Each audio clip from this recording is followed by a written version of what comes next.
घंटे का पूरा लेक्चर सुनना पड़ता है, बहुत टाइम लग जाता है उसमें और इतना मटेरियल किसी बुक में नहीं है।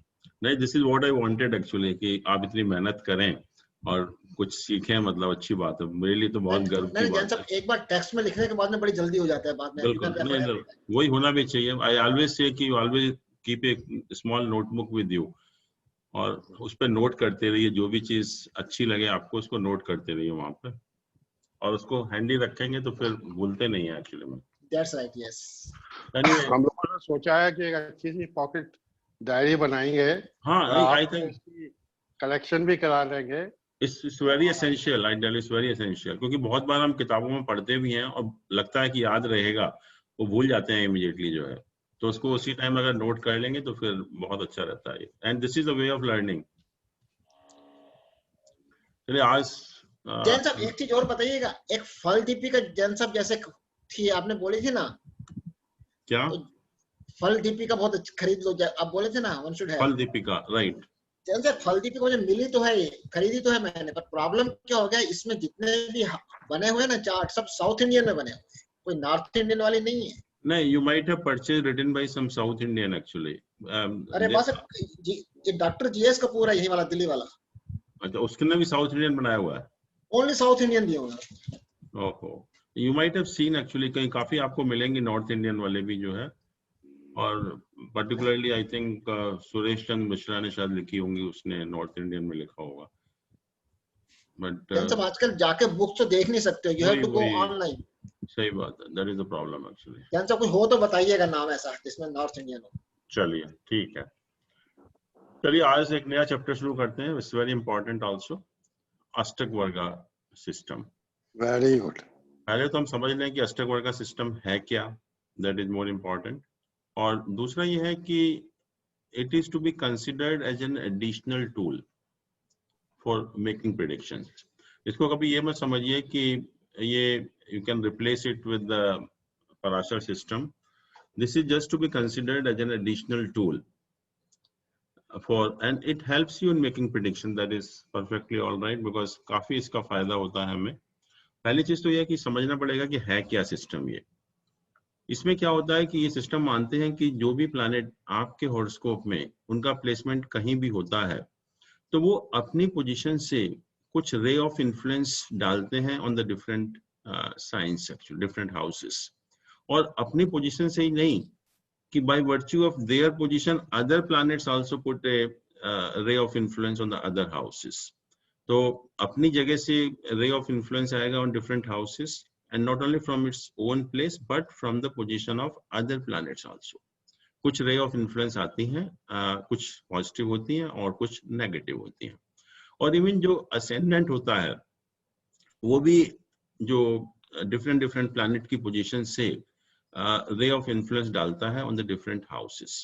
तो ये बेसिकली टेबल है, और इसमें हम क्या करते हैं कि एक राशि को वी डिवाइड इनटू 8 कक्षा बोलते हैं हम इसको, 8 पार्ट्स में डिवाइड करते हैं इसको हम, इसलिए इसका नाम अष्टक वर्ग भी पड़ा, क्योंकि एक राशि को हमने 8 कक्षाओं में डिवाइड कर लिया, एंड ईच कक्षा is of 3 degree and 45 minutes, और उनके लॉर्ड भी फिक्स्ड हैं।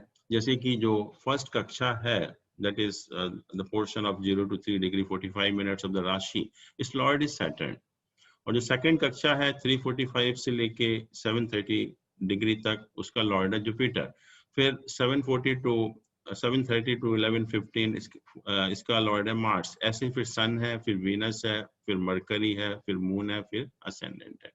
तो ये लॉर्ड भी फिक्स्ड है कि हर जो कक्षा है 3 डिग्री 45 मिनट्स की, उसके जो लॉर्ड्स हैं वो फिक्स्ड हैं, और ये काम आएंगे जब हम लोगों ने ट्रांजिट की भी बात की थी कि डिफरेंट कक्षाओं में जब प्लैनेट ट्रांजिट करता है तो we see whether that planet has contributed any positive point in that कक्षा, एनीवे दैट इज डिफरेंट।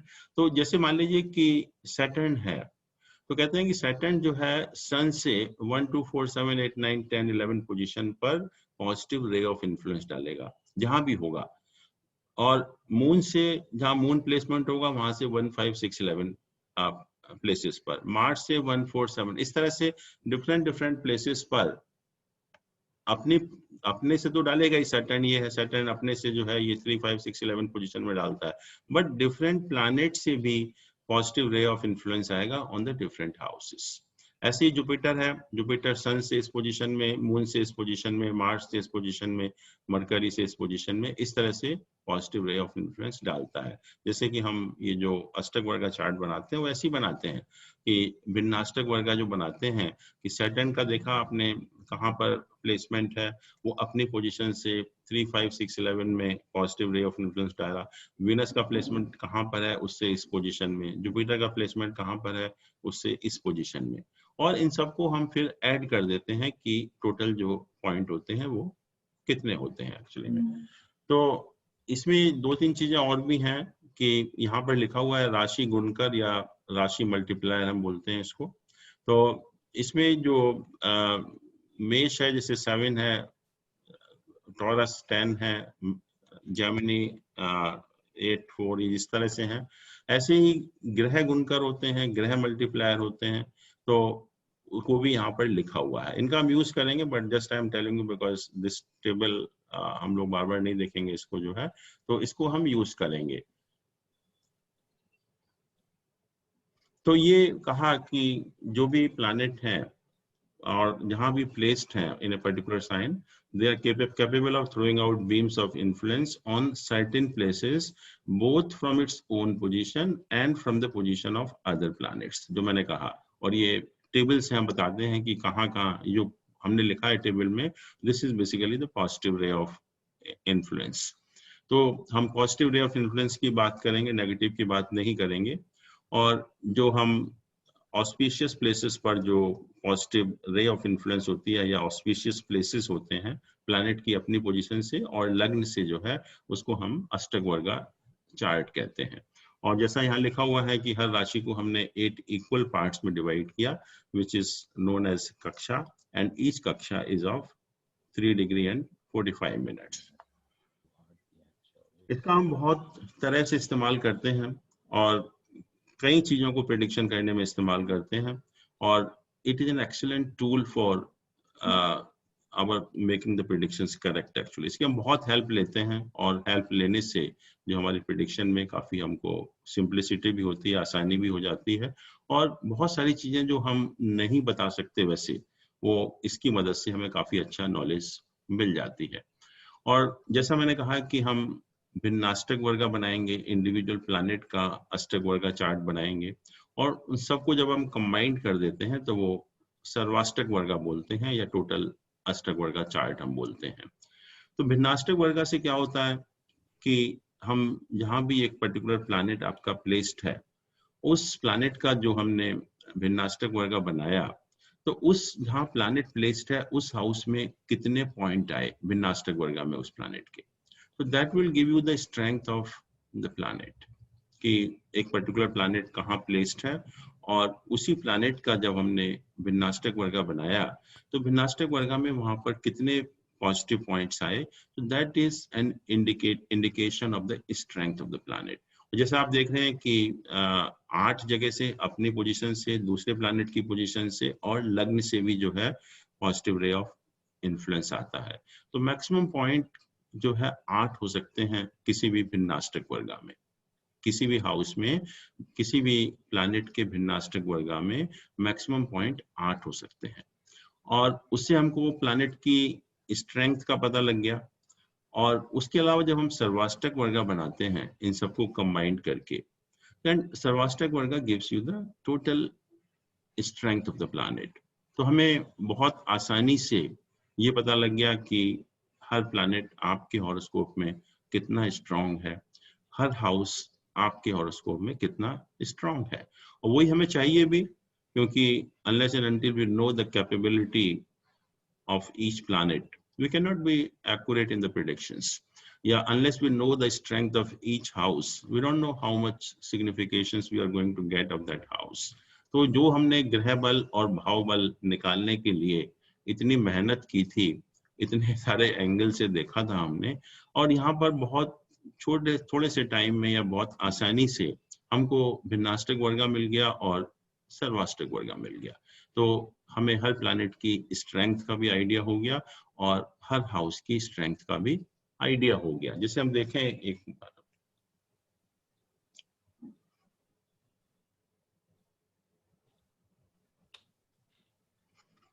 ये है मान लीजिए।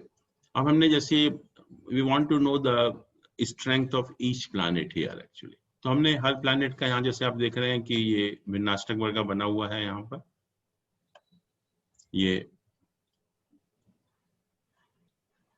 तो suppose you want to find out the strength of the sun, तो सन का प्लेसमेंट यहाँ पर इस हाउस में है, सेकंड हाउस में, और आपने देखा कि हमने सन का भिन्नाष्टक वर्ग बनाया यहाँ पर, और सन जहाँ पर प्लेस्ड है उसमें 4 पॉइंट है, तो 4 is the you can say the average strength, और 4 से कम होता है तो स्ट्रेंथ कम होती है, और 4 से अगर ज्यादा होता है तो स्ट्रेंथ ज्यादा होती है एक्चुअली में, और जितना ज्यादा होगा 4 से हम 8 पॉइंट तक जा सकते हैं, जितना ज्यादा होगा उतना ही उसकी स्ट्रेंथ ज्यादा होगी। जैसे मून है, मून 4th हाउस में प्लेस्ड है, हमने मून का अष्टक वर्ग का चार्ट बनाया तो आपने देखा 4 पॉइंट आया यहाँ पर, तो ये एवरेज हो गया मून की स्ट्रेंथ भी।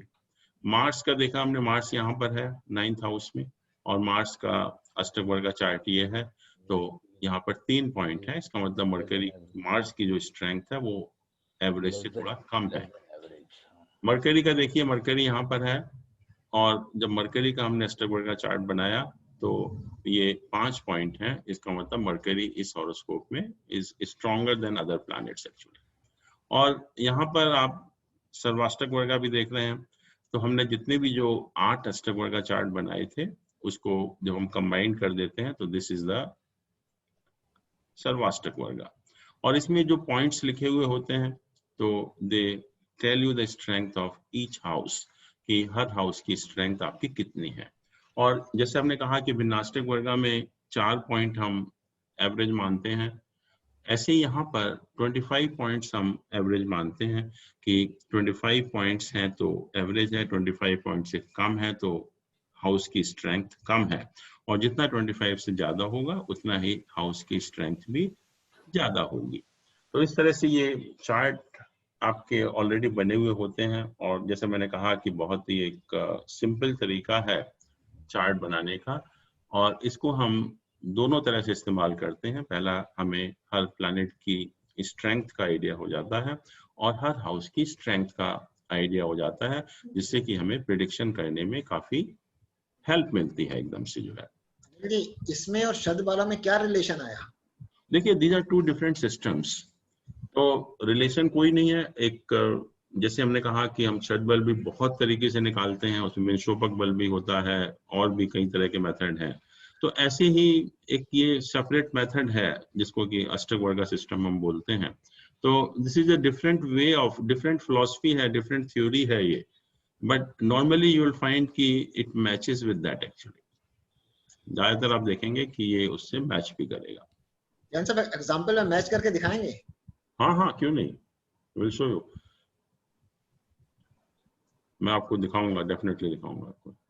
अच्छा, पहले हम थोड़ा सा देख लेते हैं इसके बारे में, फिर वी विल सी दैट, जब एग्जांपल डिस्कस करेंगे तो we will see that also. दूसरा, इसका जो यूज हम करते हैं अष्टक वर्ग चार्ट का, कुछ इवेंट को प्रिडिक्शन करने में भी करते हैं। इसमें आप अगर बुक से पढ़ेंगे अष्टक वर्ग चार्ट में तो बहुत सारे फॉर्मूले भी हैं और बहुत सारे मेथड भी हैं, जिससे हम थोड़ा सा देखेंगे भी यहाँ पर आज भी कि कुछ लाइफ की सर्टेन इवेंट भी हम प्रिडिक्ट कर सकते हैं इस अष्टक वर्ग चार्ट से। उसमें magnitude and importance of event, nature, quality and kind of event and timing of event also. और सबसे ज्यादा जो इस्तेमाल हम करेंगे that is in knowing the result of transit of the planet, गोचर जिसको हम कहते हैं।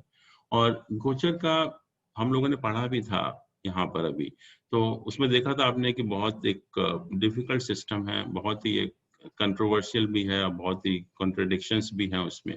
तो बहुत कभी कभी मुश्किल होता है कि गोचर की रिजल्ट हम कैसे बताएं, अच्छे बताएं, खराब बताएं, या किस जो प्लैनेट, एक पर्टिकुलर प्लैनेट जब गोचर कर रहा है तो उसके रिजल्ट आपको कैसे मिलेंगे। It's very very difficult, it's not an easy task actually, but Ashtak varga system से इतना आसानी हो जाती है हम लोगों को कि हम without much effort you can find out the result of the transit of each planet. It's so wonderful actually.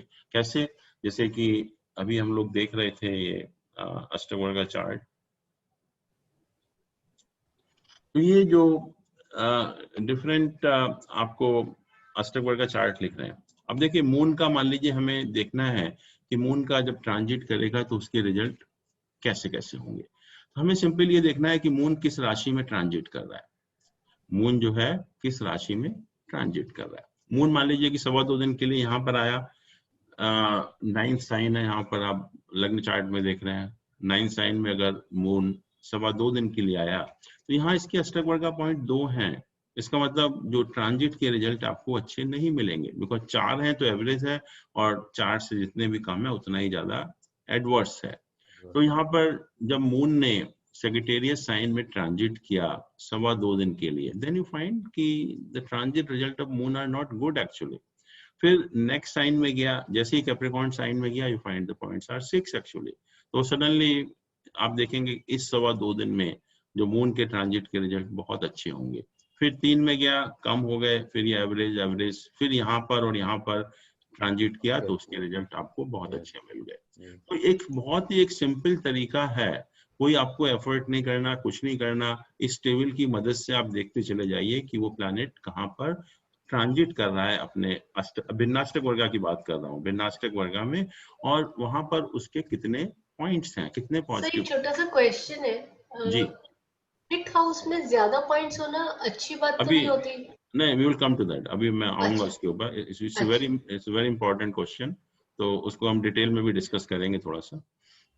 जैसे मार्स है, यहाँ पर मंगल है, मंगल अगर मान लीजिए कि ये 12 नंबर राशि है, यहाँ पर यहाँ ट्रांजिट कर रहा है तो एक पॉइंट है उसका, it means the transit in this house or transit in the Pisces sign is going to be really bad actually, really trying period जब मंगल यहाँ ट्रांजिट करेगा। और जहाँ ज्यादा पॉइंट होंगे, जैसे यहाँ पर 5 पॉइंट हैं, इसका मतलब मंगल जब कैप्रिकॉर्न साइन में ट्रांजिट करेगा तो रिजल्ट आपको बहुत अच्छे मिलेंगे। तो इस तरह से आप हर प्लैनेट के, इंडिविजुअल प्लैनेट के ट्रांजिट के रिजल्ट इतनी आसानी से बता सकते हैं कि इतना आसान सिस्टम जो है वो और कोई सिस्टम नहीं हो सकता। जैसे शनि है, शनि का मान लीजिए कि आज ये 10 नंबर में ट्रांजिट कर रहा है, and we want to know कि इस समय जो ट्रांजिट के रिजल्ट होंगे इस हॉरोस्कोप में कैसे होंगे। तो आपने देखा कि ये 3 पॉइंट है यहाँ पर, तो इस less than the average actually. और यहाँ देखिए जब शनि एक्वेरियस साइन में ट्रांजिट करेगा तो 1 पॉइंट है, इसका मतलब ये जो ट्रांजिट होगा इस व्यक्ति के लिए बहुत खराब होगा। और यहाँ 6 पॉइंट है, जब इस राशि में या जेमिनी साइन में ट्रांजिट करेगा तो उसके रिजल्ट बहुत अच्छे होंगे। सर सैटर्न के लिए बिकॉज उसके टोटल पॉइंट 39 ही होते हैं, तो अगर 12 में बांटेंगे हम 12 हाउसेस में, तो 3-4 से ज्यादा आते ही नहीं है, तो will 3 be considered a bad number for Saturn? नहीं, all more than 4 is always good actually. 5 and 6 are बहुत कम होंगे ना सर, क्योंकि टोटल पॉइंट्स ही 39 है सैटर्न के। हाँ ठीक है, इन 12 houses it is on an average less than 4 ही आ रहे हैं सबके। हाँ नहीं, जैसे देखिए यहाँ पर, यहाँ देखिए आप 1 2 3 4 हाउसेज में तो बहुत अच्छे पॉइंट आ रहे हैं। 3 भी चलो ठीक है मान लिया आपने, बट ये 2 और 1 खराब है, इनमें ट्रांजिट काफी खराब होगा। So 3.5 तो नहीं आएगा, but 3 can be considered good for Saturn. In the case of Saturn, you can consider that good actually. जैसे यहाँ पे हर एक में 64 होना चाहिए ना, 39 कहाँ से आते हैं? नहीं, टोटल उस टेबल से देखेंगे आप तो Saturn के पॉइंट कम है एक्चुअली में। इक्वल नहीं है सबके। Pardon? Every planet will have total contribution equal to 64. नहीं, नॉट नेसेसरी। जो ये पॉइंट आपको टेबल दिखाई थी उसके हिसाब से अलग अलग प्लैनेट के अलग अलग पॉइंट्स हैं। और इसमें देखिए जैसे जुपिटर है, जुपिटर में सारी जगह अच्छा है यहाँ पर ट्रांजिट, आप देखिए एक्सेप्ट लगना, it's all good points actually यहाँ पर। जैसा भी हाँ, जोड़ना चाहिए हमें जो टेबल में टोटल पॉइंट्स दिए हुए हैं, ये जुड़ के है ना, ये जैसे असेंडेंट के 5 हैं, इसके 4 हैं, 9 3 12 3 15 और 6 21 ऐसे जो है। अच्छा जी। So how do we interpret ascendant points? मतलब ascendant का तो ट्रांजिट होती नहीं है, तो उसके पॉइंट्स कैसे मान लेंगे? ट्रांजिट नहीं है, बट असेंडेंट में यहाँ ट्रांजिट जब होगा इस साइन में, असेंडेंट का साइन तो है ही है हर हाउस में। हाँ, जैसे मून है तो मून का असेंडेंट में यहाँ पर 3 पॉइंट है, और 3 में असेंडेंट 5 नंबर है वहां पर, कि मून जब लियो साइन में ट्रांजिट करेगा तो यहाँ पर 3 पॉइंट है। Okay right. तो ये जो मेथड है कि एक तो प्लैनेट की स्ट्रेंथ और हाउस की स्ट्रेंथ एज वेल एज जो ट्रांजिट के रिजल्ट है, पर्टिकुलरली हम ट्रांजिट के रिजल्ट के लिए इसका बहुत अच्छा इस्तेमाल करते हैं और काफी मतलब इससे हमें हेल्प मिलती है और बहुत सारी जो प्रॉब्लम है, कंफ्यूजन है ट्रांजिट के रिजल्ट के बारे में, वो काफी हद तक जो है वो सॉल्व हो जाती है।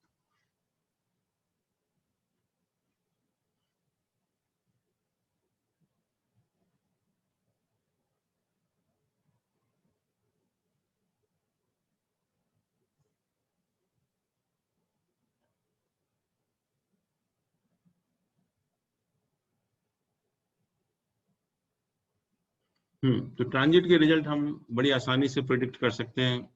फिर जो सबसे अच्छा इस्तेमाल है इसका वो लॉन्गेविटी कैलकुलेट करने के लिए होता है। इसमें you will find their number of फॉर्मूले कि उस फॉर्मूले में हम यूज करके we find out the exact longevity of the person.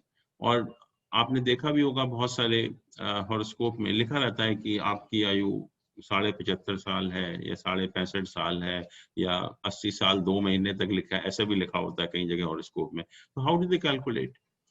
तो वो इसी यहाँ पर अष्टक वर्गा के सिस्टम से ही हम लॉन्गेविटी कैलकुलेट करते हैं, क्योंकि अष्टक वर्गा में ही एक डेफिनेट फॉर्मूले हैं जिससे हम किसी भी व्यक्ति की लॉन्गेविटी भी कैलकुलेट कर सकते हैं।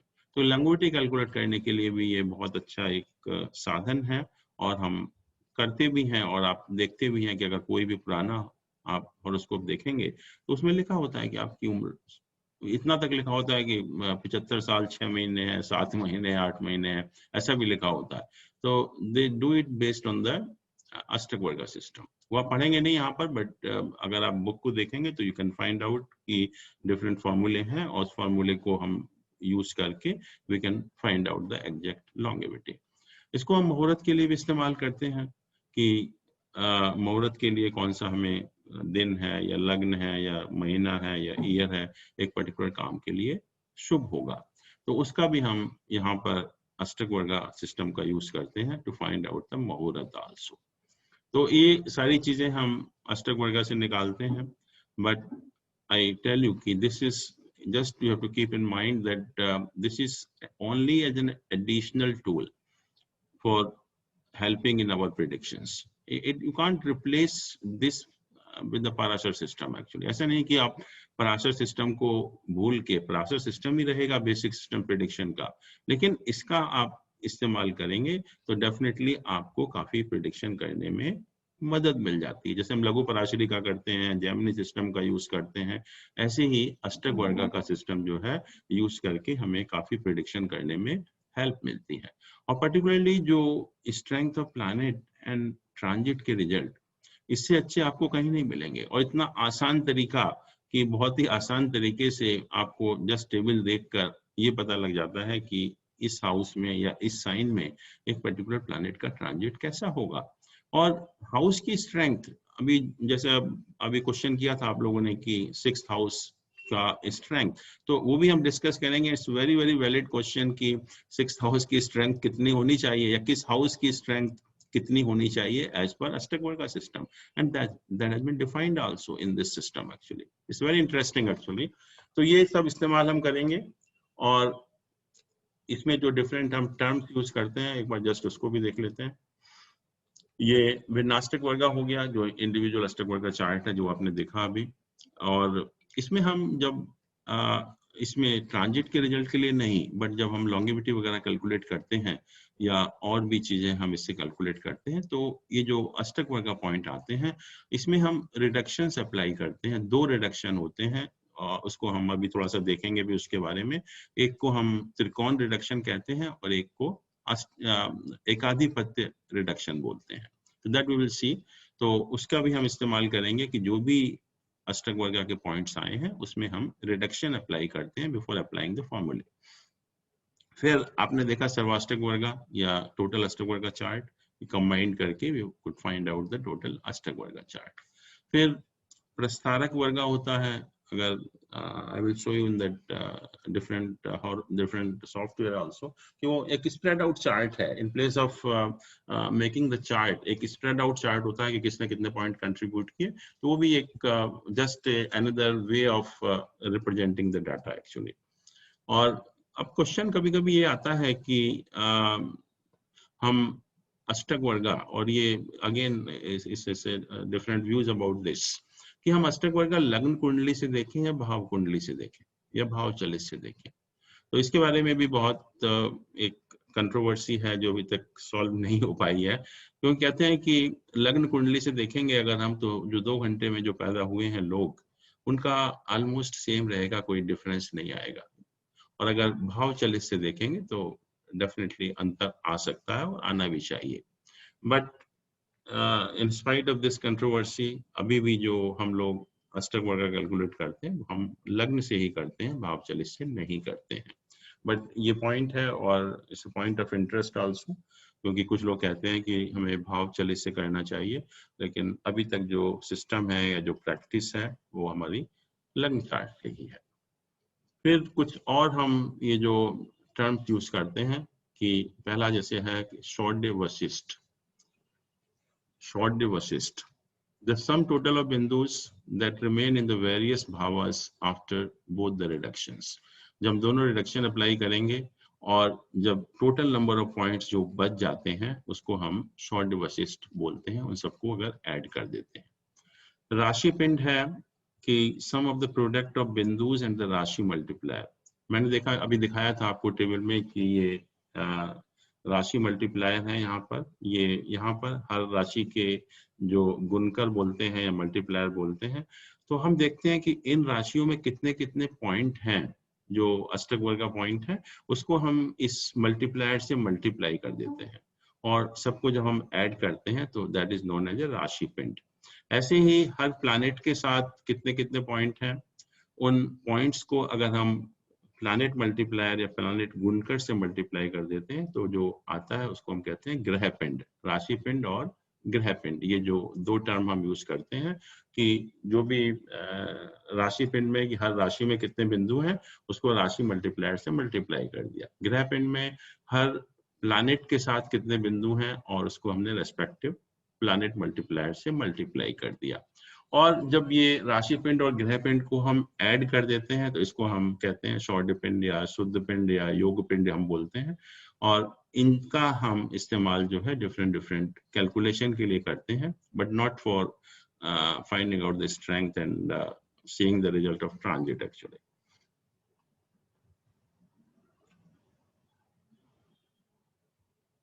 तो जो त्रिकोण रिडक्शन है, I will just given you idea, क्योंकि जरूरत नहीं है, बट ऑलरेडी जब आप सॉफ्टवेयर देखेंगे तो कैलकुलेट करके दिया हुआ होता है। एक होता है त्रिकोण रिडक्शन, तो इसमें हम जो 4 ट्राइनल ग्रुप हैं ये 1, 5, 9, 2, 6, 10, 3, 7, 11, 4, 8, 12, तो एक एक ग्रुप को हम कंसिडर करेंगे कि 1, 5, 9 में जैसे ये है, मान लीजिए ये पॉइंट्स हैं यहाँ पर कि 1, 5, 9 ये एक ट्रायंगल ग्रुप है 1, 5, 9। यहाँ पॉइंट कितने हैं, 0 है, यहाँ पर 3 है, यहाँ पर 4 है। तो इस ट्रायंगल ग्रुप में एक में 0 है, एक में 3 है, एक में 4 है। फिर 2, 6, 10 ये दूसरा ट्रायंगल ग्रुप हुआ, इसमें 5 पॉइंट है, इसमें 5 पॉइंट है और इसमें 3 है और इसमें 3 पॉइंट है। तो अलग अलग ट्रायंगल ग्रुप में हम पॉइंट्स को देखेंगे। तो कहता है कि when same number of बिंदुज are not there in the triangle group, अगर तीनों जो ट्रायंगल ग्रुप है 1, 5, 9 है मान लीजिए, इन तीनों जगह अगर सेम नंबर ऑफ बिंदु नहीं है, अगर अलग अलग बिंदु हैं वहां पर, तो कहता है कि सब्ट्रैक्ट लीस्ट फ्रॉम ऑल, जो भी उसमें से लीस्ट है उसको हम तीनों में से सब्ट्रैक्ट कर देंगे। फिर कहता है कि if no figure in one sine of the triangle group, अगर इस ग्रुप में से एक हाउस में एक साइन में अगर 0 पॉइंट है, then we don't apply any reduction. फिर अगर no figure in the 2 sign, अगर 2 साइन में कुछ 0, 0 है, तो हम कहते हैं कि तीसरे को भी हम एलिमिनेट कर देते हैं, तीसरे को भी 0 बना देते हैं। और अगर if figure in the triangle group are all equal, अगर ऑल इक्वल है देन हम उनको भी सबको 0 कर देते हैं। जैसे जस्ट एन एग्जांपल, इसमें ज्यादा टाइम नहीं लगाना। जैसे मान लीजिए कि ये हम ट्रायंगल ग्रुप ये कंसिडर कर रहे हैं 2, 6 और 10, 2, 6, 10।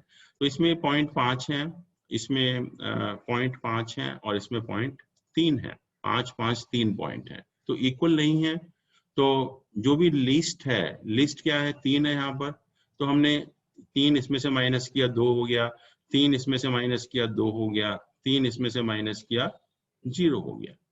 दूसरा अगर ट्रायंगल ग्रुप कंसिडर करें, अगर हम 159 लेट्स से, इसमें 0 पॉइंट है, इसमें 3 है और इसमें 4 पॉइंट है।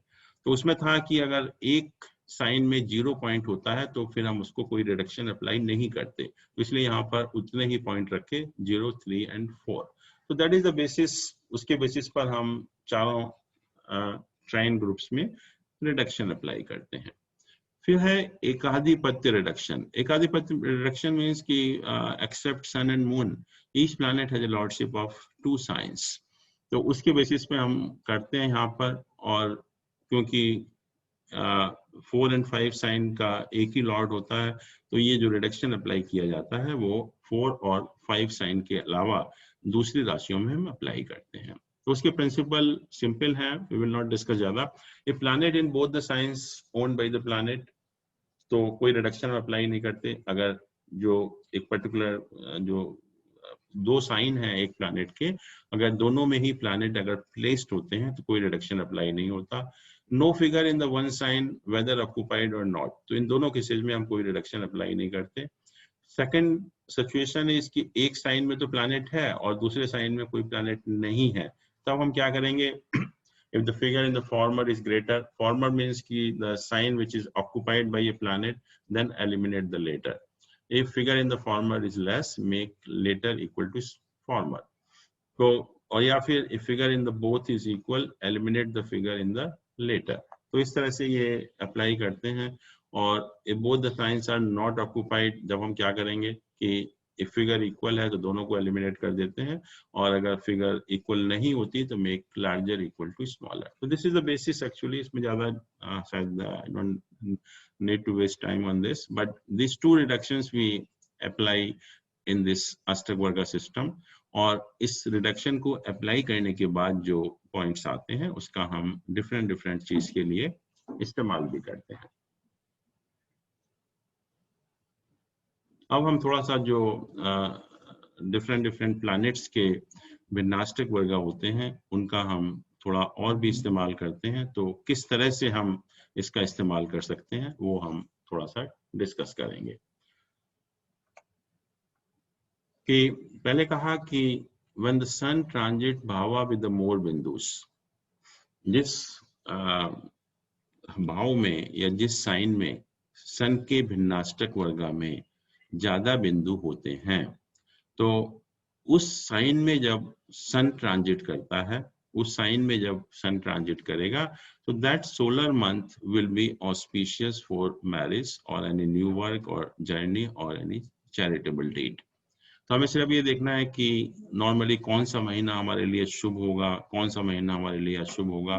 तो आपको ये देखना है कि सन जब 12 राशियों में गोचर करता है तो कौन सी राशि में सबसे ज्यादा पॉइंट है, और उस राशि में या उस महीने जब सन ट्रांजिट करेगा उस राशि में, तो आपके लिए ऑस्पिशियस होगा और कोई भी आप शुभ काम उस दौरान कर सकते हैं।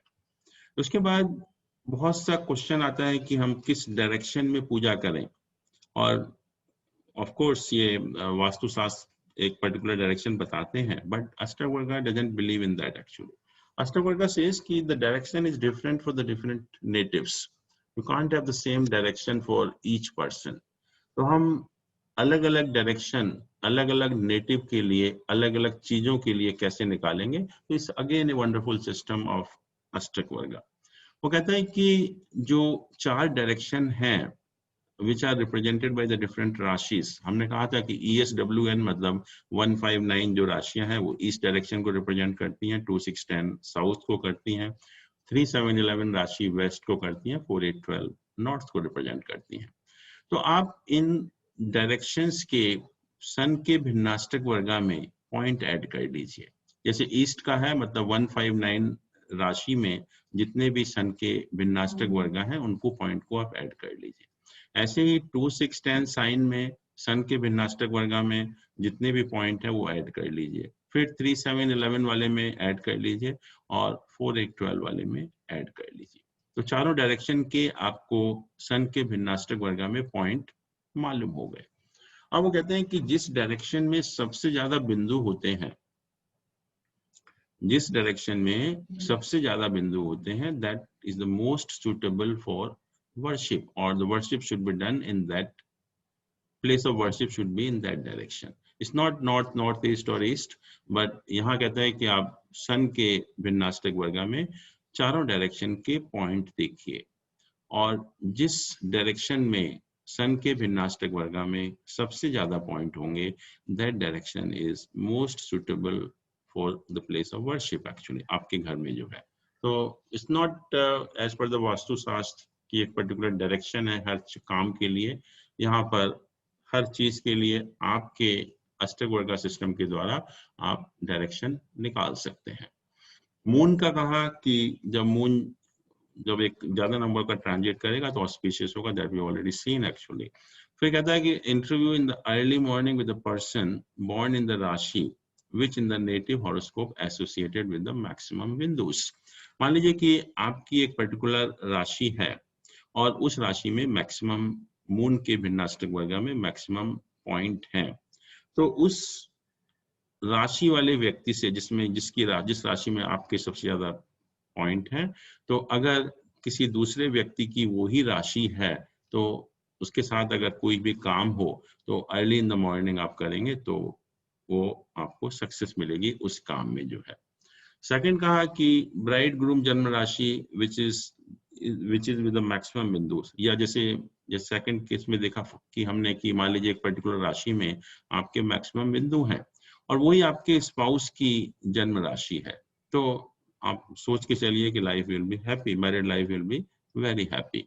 जिस राशि में आपके जो मैक्सिमम बिंदु हैं मून के भिन्नाष्टक वर्ग में, अगर वो आपके स्पाउस की जन्म राशि है तो happy married life is indicated by that actually. फिर मार्स की बात हुई कि जब मार्स ट्रांजिट करता है विद द मोर बिंदुस, तो that is the right time, because लोग पूछते रहते हैं कि हम प्रॉपर्टी कब खरीदें, मूवेबल प्रॉपर्टी कब खरीदें, केस किसी के अगेंस्ट में फाइल करना है तो कब करें, कोई दुश्मनी निकालनी है तो कब करें। तो मंगल जो है जब ट्रांजिट करता है जिस राशि में ज्यादा बिंदु होते हैं, तो वो टाइम आपको मूवेबल प्रॉपर्टी खरीदने के लिए, मकान बनाने के लिए, या कोई भी अगर लिटिगेशन का काम करना हो तो उसके लिए that is the most suitable time और months for buying these things actually। अब किचन की बात आती है कि किचन हमें किस डायरेक्शन में होनी चाहिए। वास्तुशास्त्र में तो कह दिया कि साउथ ईस्ट में होनी चाहिए, लेकिन अष्टक वर्ग में हम उसको नहीं मानते हैं। तो कहते हैं कि जैसे हमने अभी सन के भिन्नाष्टक वर्ग में पॉइंट्स निकाले थे, ऐसे ही मार्स के भिन्नाष्टक वर्ग में आप हर डायरेक्शन के पॉइंट निकालिए, और जिस डायरेक्शन के मैक्सिमम बिंदुज होंगे, मैक्सिमम पॉइंट्स होंगे, that direction will be most suitable for kitchen. Kitchen should be in that direction, not in south east actually. ऐसे ही मरकरी का कि जब ट्रांजिट कर रहा है ऐसी राशि में जिसमें उसके ज्यादा बिंदु हैं, तो that time is best suitable for education, literary work और डिबेट एक्सेट्रा। और now the question is कि it's again a very important thing actually कि पूजा हम कब करें, कि पूजा हमें कब करनी चाहिए। तो उसमें कहा कि जिस साइन में मैक्सिमम बिंदुस हैं मरकरी के, और वो जो साइन जब राइज कर रहा हो या असेंडेंट जब उस साइन का हो, that is the most suitable time for doing any puja actually. Jupiter को देखें कि जब डायरेक्शन हमने निकाला जुपिटर के भिन्नाष्टक वर्ग में, और ये क्वेश्चन आता है कि हम अपनी जो कैश बॉक्स है या ज्वेलरी है या कॉस्टली आइटम है किस डायरेक्शन में रखें। तो उसमें कहा कि जुपिटर के भिन्नाष्टक वर्ग में आप हर डायरेक्शन के पॉइंट निकालिए, और जिस डायरेक्शन में मैक्सिमम पॉइंट होंगे, that direction will be most suitable for keeping all your costly items. या जो जिस साइन में मैक्सिमम बिंदु हैं और अगर वो साइन राइज कर रहा है तो उस टाइम भी अगर आप पूजा पाठ करेंगे या मंत्रों का जाप करेंगे या कोई आपको बड़ी पूजा करनी है तो that is the best time for doing that type of puja path actually. Venus का देखें तो जब वीनस उस राशि में ट्रांजिट करता हो जहां पर उसके ज्यादा पॉइंट हो तो that is the best time for learning of music, celebration of marriage, purchase of vehicle, purchase of new clothes etcetera. जो भी मतलब वीनस का काम है उस टाइम में आप कर सकते हैं। ऐसे ही जब बेडरूम किस डायरेक्शन में होना चाहिए तो उसमें कहा कि जिस डायरेक्शन में वीनस के अष्टक वर्गा में मैक्सिमम पॉइंट होंगे, हस्बैंड वाइफ का बेडरूम जो है उस डायरेक्शन में होना चाहिए, या उस डायरेक्शन से अगर आपकी शादी होगी तो that will be good for your marriage purpose. Saturn है, जब सैटर्न ट्रांजिट करता है जिसमें ज्यादा बिंदु होते हैं तो that is good for doing some agriculture work और सम ओपनिंग ऑफ फैक्ट्रीज वगैरह। और डायरेक्शन नाउ कि जिस डायरेक्शन में सैटर्न के भिन्नाष्टक वर्गा में सबसे ज्यादा पॉइंट होते हैं तो वो जो WC वगैरह है या स्टोरेज ऑफ फ्यूल है, कीपिंग एग्रीकल्चरल इम्प्लीमेंट है, उस पर्पस के लिए वो डायरेक्शन सबसे अच्छी होती है। तो इस तरह से हम डिफरेंट डायरेक्शन निकालने के लिए हम अष्टक वर्गा चार्ट का इस्तेमाल करते हैं।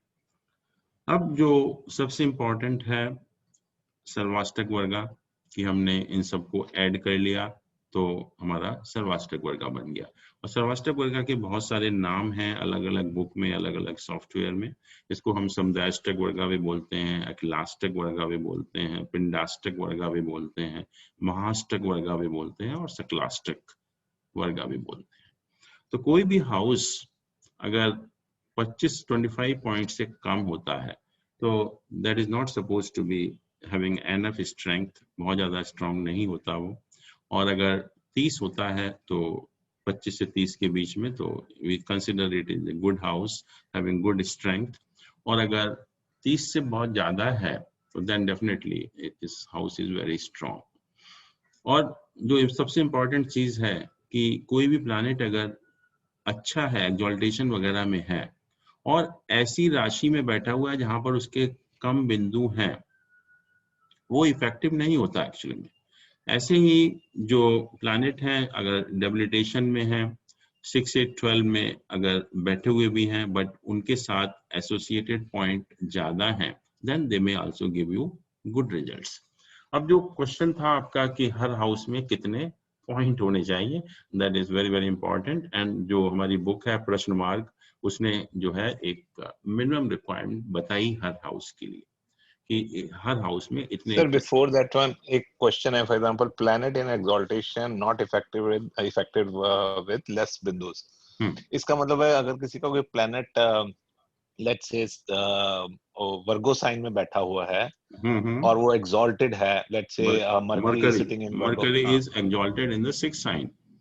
हाँ, और 6 साइन में पॉइंट्स बहुत कम आते हैं, लेट्स से 23 आ जाते हैं, 22 हाँ, तो इसका मतलब वो उतना इफेक्टिव नहीं होगा।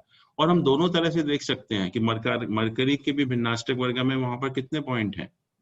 ओके, तो वहां भी अगर कम पॉइंट है, इट मींस एक्सॉल्टेड होते हुए भी जो है वो ज्यादा इफेक्टिव नहीं है आपके लिए।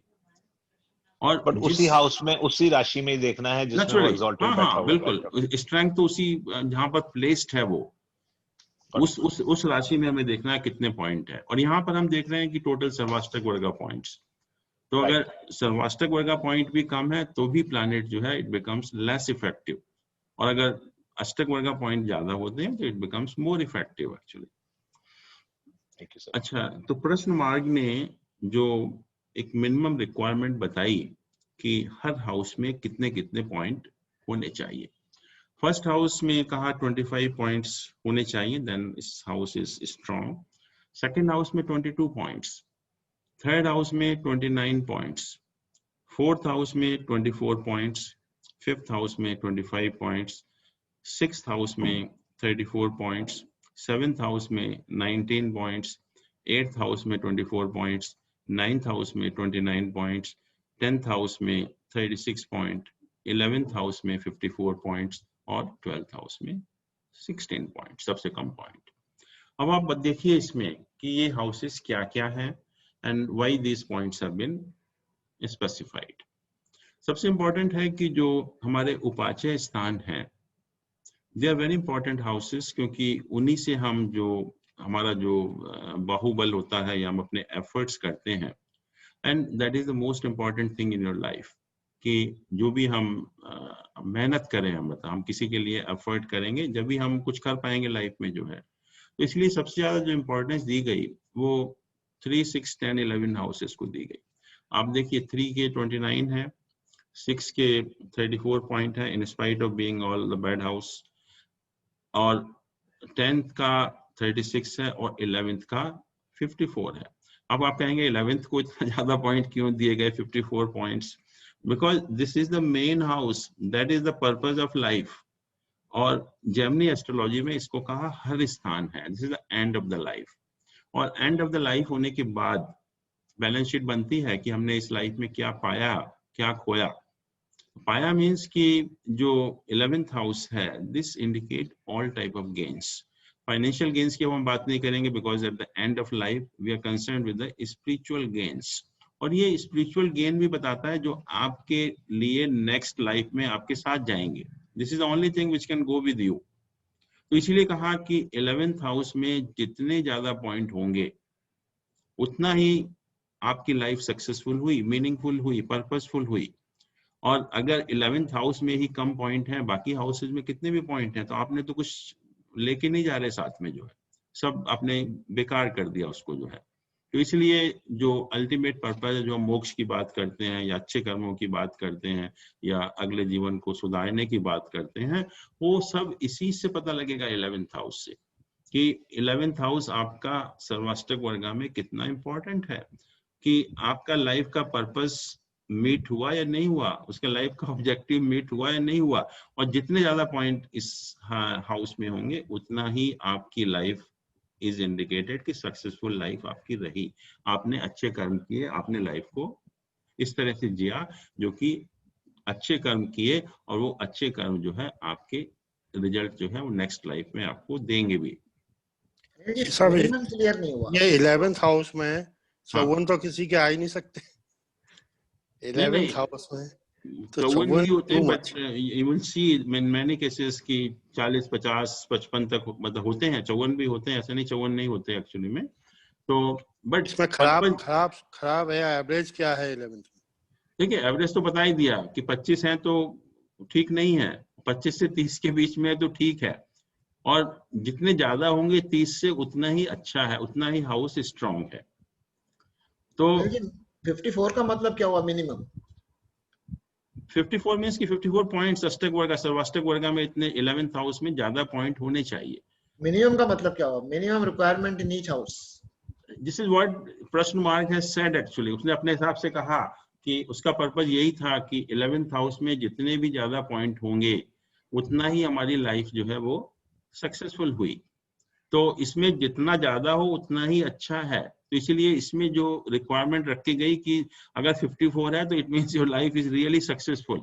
और नेचुरली 54 सबकी नहीं होगी, क्योंकि 54 तो बहुत ही रेयर केस में होगी, क्योंकि सक्सेसफुल लाइफ तो किसी की भी नहीं होती।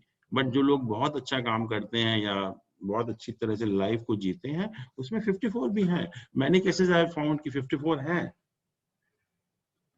बट ये समझना है कि 11th हाउस में जितने ज्यादा पॉइंट होंगे उतना ही आपकी लाइफ का पर्पस सॉल्व होता है। दैट इज द सर, एक क्वेश्चन है सर, इनफैक्ट 11th हाउस के ऊपर हमेशा ऐसी एक डाउट रही है, because it's a house of desires है और इट बेसिकली आपका मोक्ष के लिए प्रॉब्लम क्रिएट करता है। सो बेसिकली लघु पराशि में जब पढ़ रहा था तो उसमें लिखा हुआ था कि बेसिकली 3 से ज्यादा 6 खराब है और 6 से ज्यादा 11 number house is the worst house. क्रिस्डाई हाउसेस हैं। तो why do we need more points in this particular house then?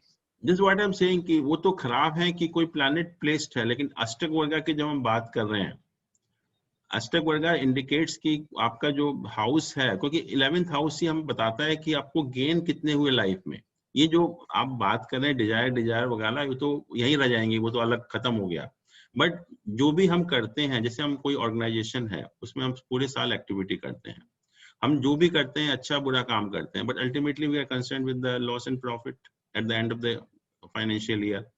तो उस एंगल से इसको देखा गया, not from desire, passion and all those things, कि जो एक्टिविटी खत्म हुई। अगर आप जेमिनी एस्ट्रोलॉजी पढ़ेंगे तो उसमें क्लियरली लिखा हुआ है कि 11th हाउस इज हर स्थान में is the end of the life, और उसमें हम देखते हैं कि हमें क्या मिला। तो ये जितने ज्यादा अष्टक वर्ग का पॉइंट होंगे उतनी ही जो भी है, मतलब जो आप बता रहे हो कि प्रॉब्लम है, सब कुछ है, लेकिन अल्टीमेट गेन भी हम इसी हाउस से देखते हैं। And gain of not only financial gain but main gain is the spiritual gain actually. तो जो आप बात कर रहे हैं वो हम स्पिरिचुअल पॉइंट ऑफ व्यू से नहीं देखते, बाकी चीजें जो है परेशानियों के पॉइंट ऑफ व्यू से देखते हैं। और नेचुरली अगर आप कहें कि अगर कोई आदमी बहुत ज्यादा स्पिरिचुअल गेन है तो नेचुरली लास्ट लाइफ उसकी बहुत कष्ट में होगी, आसान लाइफ नहीं होगी, कंफर्टेबल लाइफ नहीं होगी उसकी। तो उस एंगल से आपकी बात सही है कि 11th हाउस स्ट्रांग होगा तो लाइफ तो परेशानी होगी ही होगी। और जितने भी आप देखते हैं कि बहुत बड़े ऋषि मुनि होते हैं, उनकी लाइफ में कंफर्ट्स नहीं होते, लाइफ इज डिफिकल्ट एक्चुअली, क्योंकि 11th हाउस स्ट्रांग होता है उनका।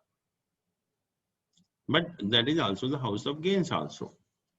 तो इसलिए जो भी हमारे उपाचय स्थान है, और या पर्टिकुलरली जो 11th हाउस है, हमने कहा कि हमारा जो जितना ज्यादा पॉइंट होंगे उतने ही हमारी लाइफ का पर्पस सॉल्व होता है।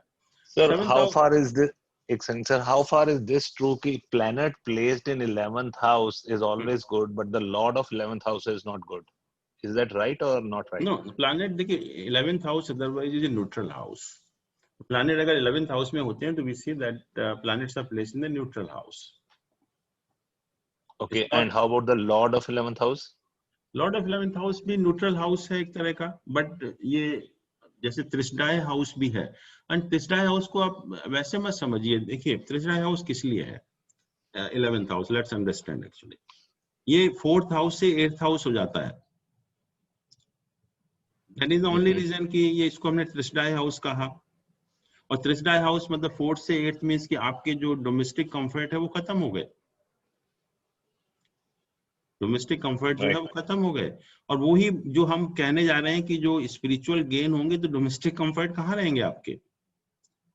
और जो हम लाइफ की बात कर रहे हैं कि 11th हाउस में कि जो 11th का लॉर्ड होगा या प्लैनेट होंगे, वहां पर नेचुरली आपके डोमेस्टिक कंफर्ट में कमी करेंगे, आपकी लाइफ कंफर्टेबल नहीं होगी। इसीलिए त्रिशडाय भी कहा इसको, क्योंकि just because it is 8th from the 4th house, not from any other angle. Sir ये 54 पॉइंट्स का मतलब ये है कि domestic comforts will B Neil और this house will be at its best. अगर 11th हाउस बहुत स्ट्रांग है तो नेचुरली डोमेस्टिक कंफर्ट कम होंगे। जैसे मान लीजिए 8th हाउस में अगर मैं कहूँ कि हमारे बहुत ज्यादा पॉइंट हैं, तो आपकी लाइफ में प्रॉब्लम्स एंड हर्डल्स बहुत ज्यादा हैं लाइफ में।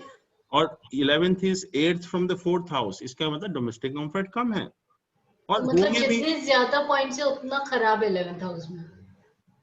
ये सब मोदी खराब from material aspect. Yes exactly. Yeah, but not for the purpose of life. What we are talking here is the purpose of life. We are not talking of the material aspect.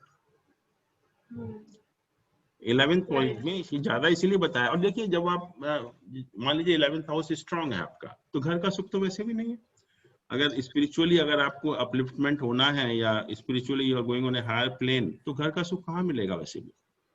तो ऐसे 6th house में भी less than 34, जितना less उतना अच्छा। अभी देखते हैं एक मिनट। ये सब ये मोदी, रामदेव और योगी का देखा जाए 11th हाउस। हाँ एक मिनट देखते हैं, वो भी देखते हैं। लेट अस सी, पहले देख लेते हैं। अच्छा नरेंद्र मोदी के 10th हाउस में सिर्फ 27 पॉइंट्स हैं और इनके 11th हाउस में 36 पॉइंट्स हैं। हाँ this is a good point actually. और इनके छठे घर में 30 पॉइंट्स हैं।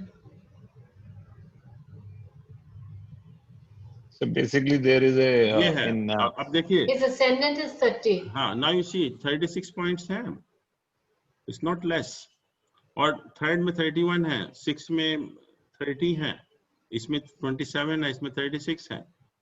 और दूसरा ये है कि जो 8th हाउस में देखिए 33 पॉइंट्स हैं which are more, we don't want इनकी these अगर points. सन की पावर देखी जाए सर, तो इनका सन तो सिर्फ 5 है, आई थिंक 8 पॉइंट्स होते हैं ना। हाँ 5 ठीक है, मतलब इट्स नॉट बैड, बट यहाँ देखिए 33 पॉइंट्स हैं 8th हाउस में, and 8th house is the house which is 8th from lagna. It means it indicates all problems and hurdles in the life smooth नहीं होती. और 8th हाउस में इतने ज्यादा पॉइंट है, इसीलिए he has faced all the problems also.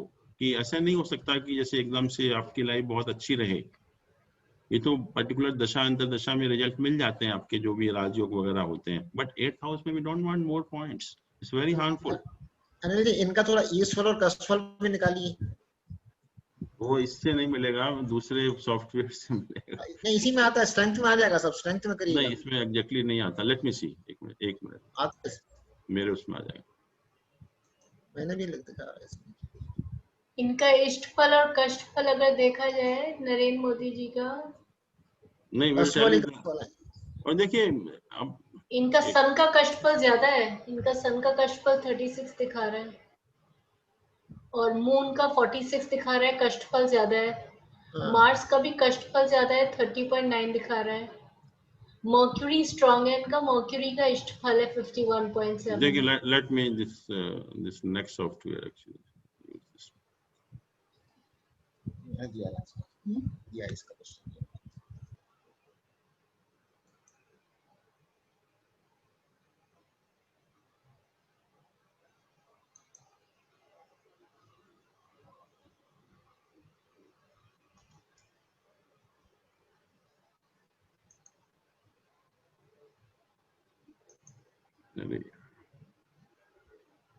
Modi ji का इसमें नहीं है. इसका डेट ऑफ बर्थ बताइए जरा मोदी जी का, एक मिनट.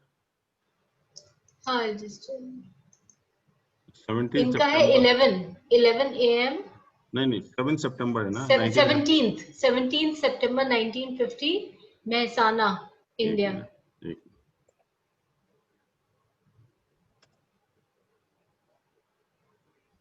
17 सितंबर 1950. टाइम कितना? 11 बजे. 11, हाँ 11 बजे. मोदी जी का और विश्वकर्मा का. Place is Mehsana, India. Vishwakarma.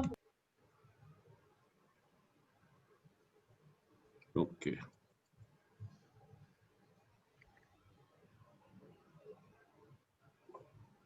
और इनकी रश्मि किरण भी पता चल सकती है, इनकी कितनी है रश्मि किरण? हाँ सब पता लगेगा. एक मिनट.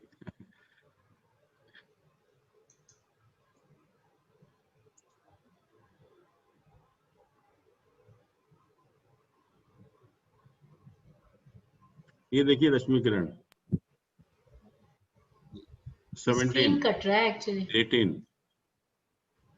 सर ये तो कुंडली इनकी है ये वाली, क्योंकि इनके लगन में वो सॉरी गलत हो गया, एकदम चेंज हो हाँ गया. ये तो नहीं एक मिनट गलत हो गया.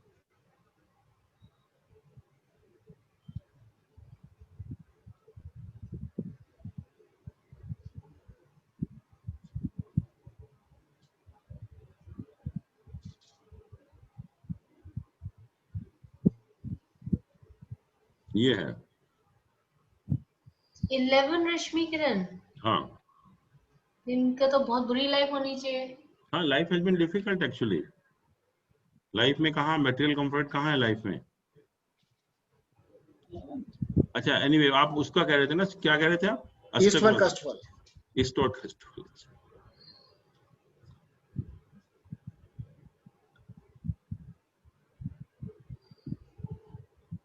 ये है ईस्ट और कष्टफल हर प्लैनेट का. कष्टफल मोस्टली में देख सकते, मून का कितना ज्यादा हो गया कष्टफल. मून का सबसे ज्यादा है. इसका मतलब वरीज बहुत ज्यादा है. इसका मतलब सबके मून बहुत ज्यादा अफेक्टेड है.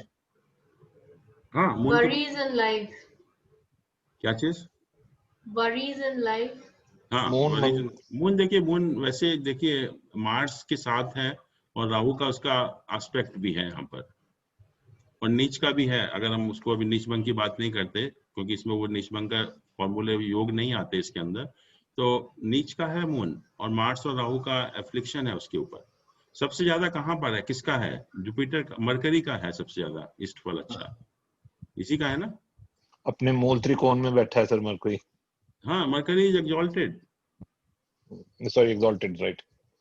और सन मरकरी का कॉम्बिनेशन है एक्चुअली में। तो मरकरी स्ट्रॉन्ग है, और मरकरी की वजह से ही जो ऑरेटर कैसे बनते हैं, मरकरी एंड मार्स दोनों स्ट्रॉन्ग होने चाहिए, जब भी ऑरेटर बनते हैं आप। और मंगल इसका है ही रोचक महापुरुष योग वाला जो है। और मून तो बहुत खराब हो गया, माइंड बहुत वीक नहीं हो गया? नहीं नहीं, माइंड वीक नहीं बताता ये, इट ओनली टेल्स कि मंगल है ना मून साथ की में। दशा में आपको परेशानियां ज्यादा होंगी। हेलो सर, पर ये जो मून की तो दशा है मोदी जी के लिए, ये तो इनके लिए बहुत बेनिफिक रही, क्योंकि प्रधानमंत्री बने पहली बार भी और दूसरी बार भी प्रधानमंत्री इसी दशा में बने हैं। हाँ इससे ज्यादा अचीवमेंट और क्या हो सकती है?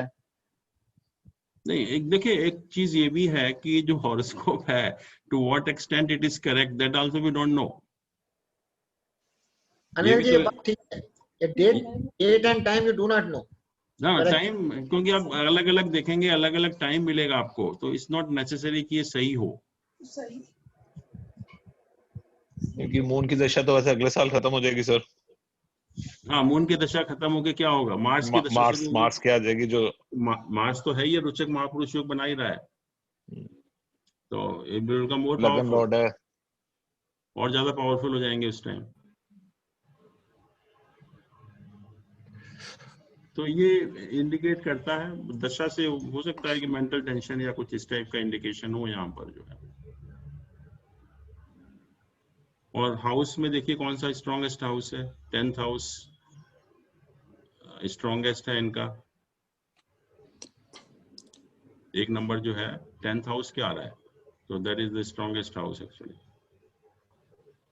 Anil ji prime minister 10th house में इनके अष्टक वगैरह पॉइंट तो कम है। कितने? 30 कुछ अभी तो था, 29 28 कुछ है। हाँ, तो अष्टक वर्ग का भी बता रहा है ठीक, बट ये बता, जैसे मैंने कहा कि उसको आप रिप्लेस नहीं कर सकते, उसको आप एज एन एडिशनल टूल ही यूज करेंगे। उसका ये नहीं कह सकते कि जैसे कि 23 पॉइंट है, बट असली तो ये भी है, क्योंकि ये स्ट्रॉन्गेस्ट हाउस बता रहा है यहाँ पर। इनका छोड़िए, किसी जो असली हॉरोस्कोप है उसका लीजिए, कोई आप बताइए किसी का, उससे ज्यादा पता लगेगा। भगवान राम का ले लीजिए सब। अरे भगवान राम को छोड़िए, उनका तो पता नहीं चलेगा। अपना बताइए तो उससे ज्यादा बेटर पता लगेगा। एक्चुअल होना चाहिए ना, मतलब एक्चुअल में किसी का भी ले सकता हूँ। इंदिरा गांधी का देख लीजिए। इंदिरा गांधी का भी वही, सबके गलत ही होंगे वैसे। हाँ, वो उनका जरूरी नहीं है कि टाइम सही हो उनका।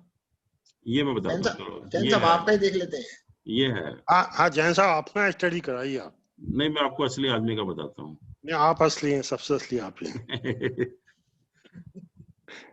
वो एक्चुअली हम ये देखना चाहते हैं कि आपका जो एक्सीडेंट होने वाला था तो किस लेवल का होने वाला था, कैसे दिखाई दे रहा है। वो ट्रांजिट का था, उस समय ट्रांजिट जो है 3rd हाउस पे बहुत खराब था। पर जैन साहब आप you are a very good speaker, पर आपके दूसरे घर में कुल 20 नंबर थे उसमें अष्टक वर्ग। देखिए, एक चीज मैं बताऊं आपको, एक बार अपना शेयर कीजिए ना। 20 नंबर मैं उसका भी रिजल्ट आपको बताता हूँ। चलो अच्छा,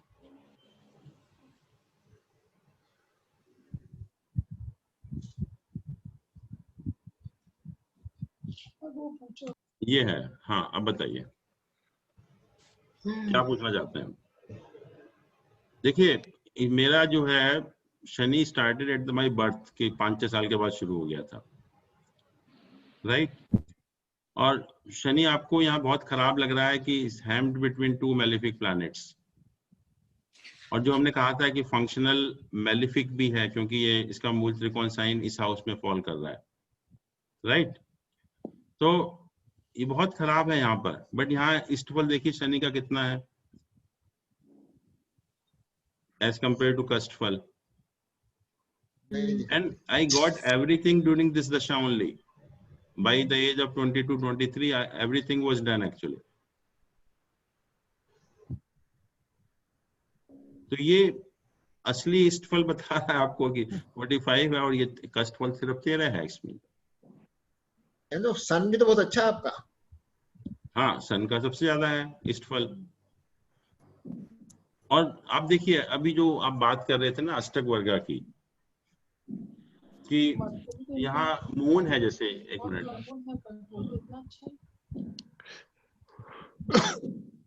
जैन साहब का मरकरी इतना खराब है, you are a good speaker. Speaker कैसे देखेंगे आप? दिखते हैं साहब, रोज हम देख ही रहे हैं, आपकी आवाज सुन रहे हैं। देखिए ऐसा है कि ये जो सेकंड हाउस है ना, this is the house of speech.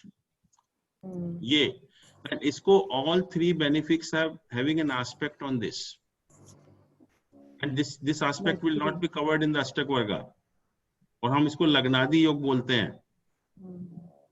तो in spite of Saturn being hammed and not well placed, ये जो लग्नादि योग बन गया, this becomes very important because all three benefics have an association with the lagna, and second house को aspect कर रहे हैं तीनों, एंड सेकंड हाउस को आप ये देखिए कि मार्स वीनस का एक्सचेंज भी है सर। हाँ एक्सचेंज तो है, बट तीनों प्लैनेट क्या हैं?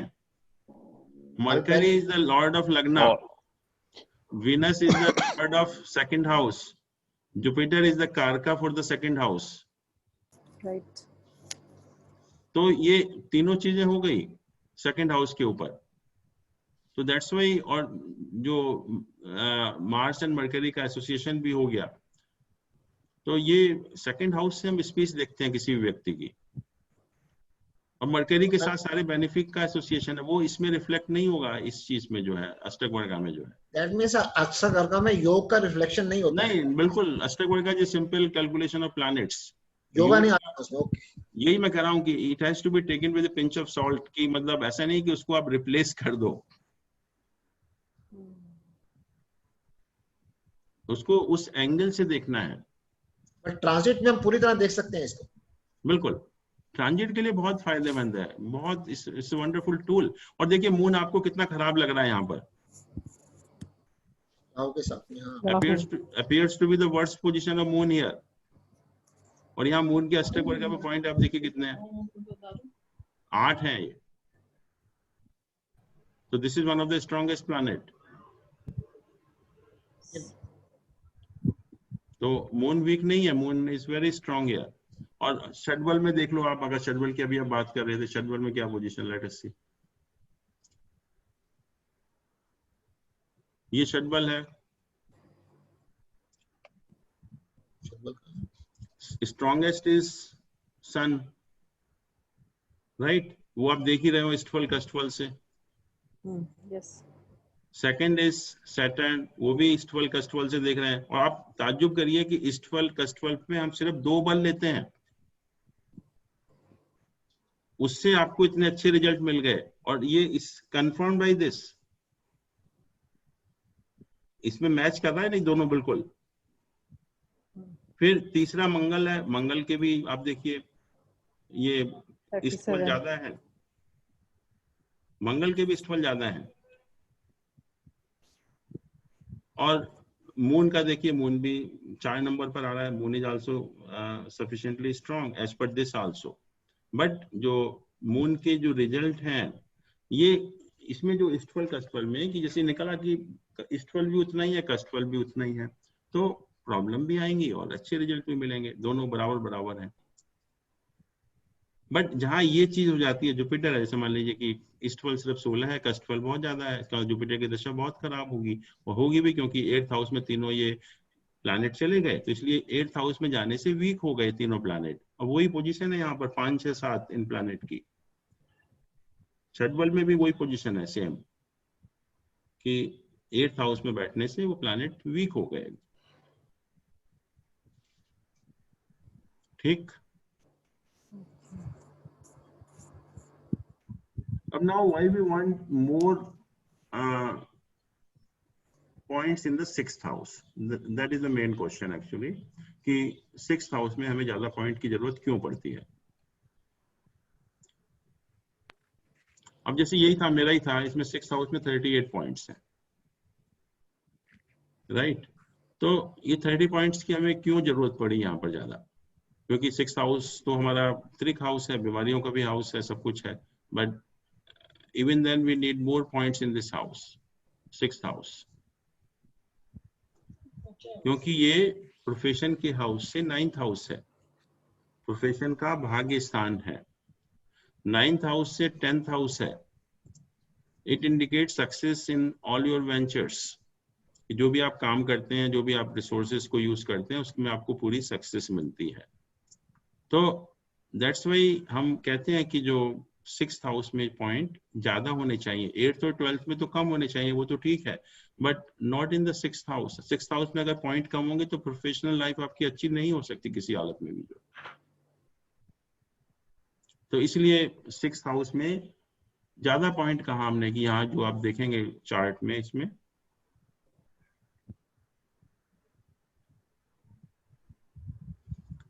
सिक्स हाउस में देखिए 34 पॉइंट्स का, कि 34 पॉइंट्स होने चाहिए, क्योंकि वही हाउस है जो हमें ये बताता है कि हम जो भी हम प्रोफेशनल लाइफ में कहाँ तक जा सकते हैं, हमारा क्या भाग रहेगा, हम कुछ भी काम करते हैं उसमें हमें सक्सेस मिलेगी या नहीं मिलेगी।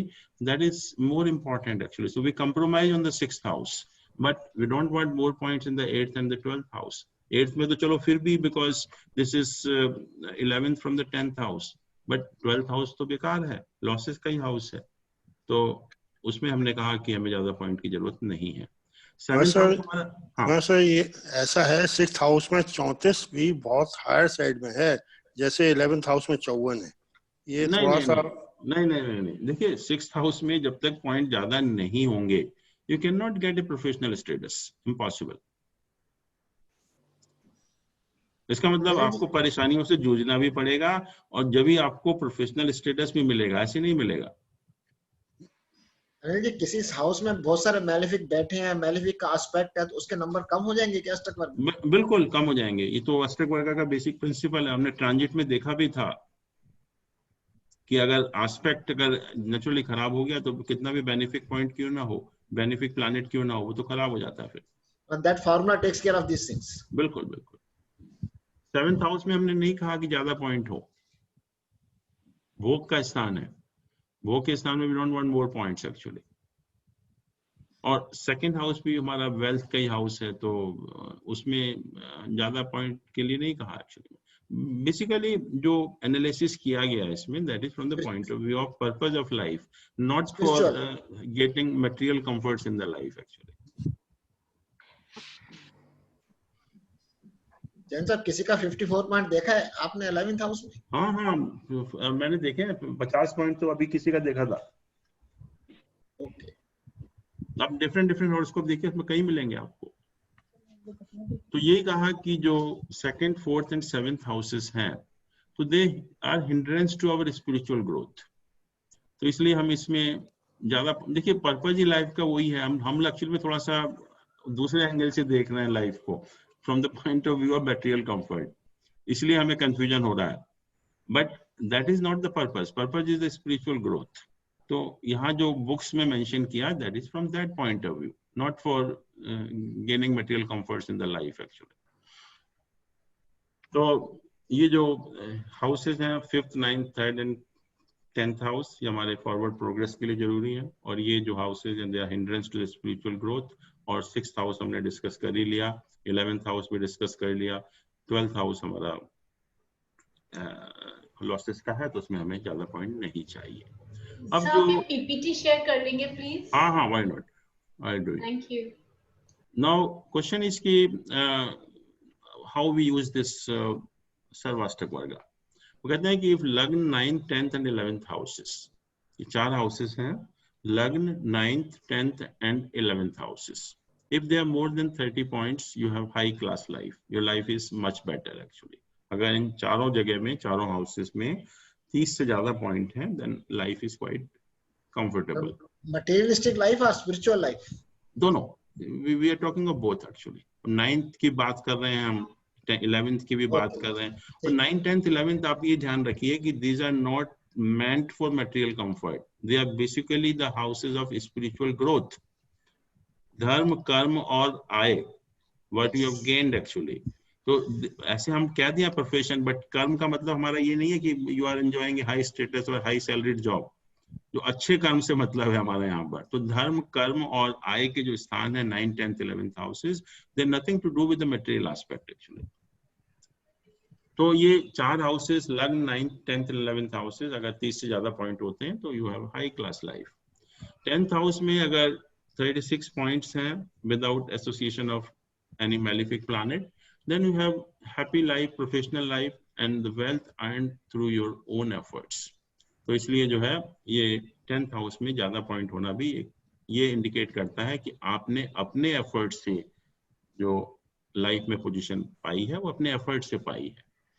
और ऐसे ही कहा कि 11th हाउस में अगर 54 हैं तो और without any malefic influence and wealth accrues automatically without any efforts, पैसा आपके पास अपने आप आता है उस केस में जो है।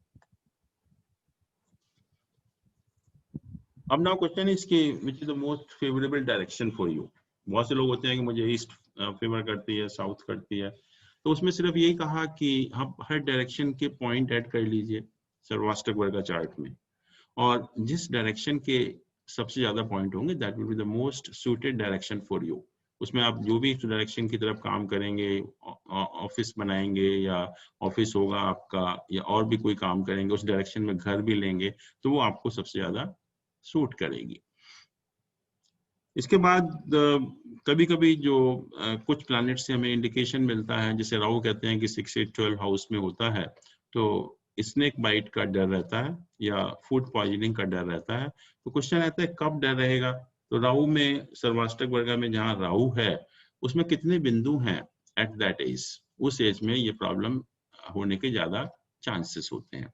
जैसे कोई मंगल है किसी का, मंगल इंडिकेट्स कि आपकी लाइफ में कोई एक्सीडेंट होने वाला है, तो आपने क्या किया कि मंगल किस हाउस में प्लेस्ड है, उसके साथ सर्वाष्टक वर्ग पॉइंट्स कितने हैं, तो उस एज में उस चीज के होने की चांसेस होते हैं।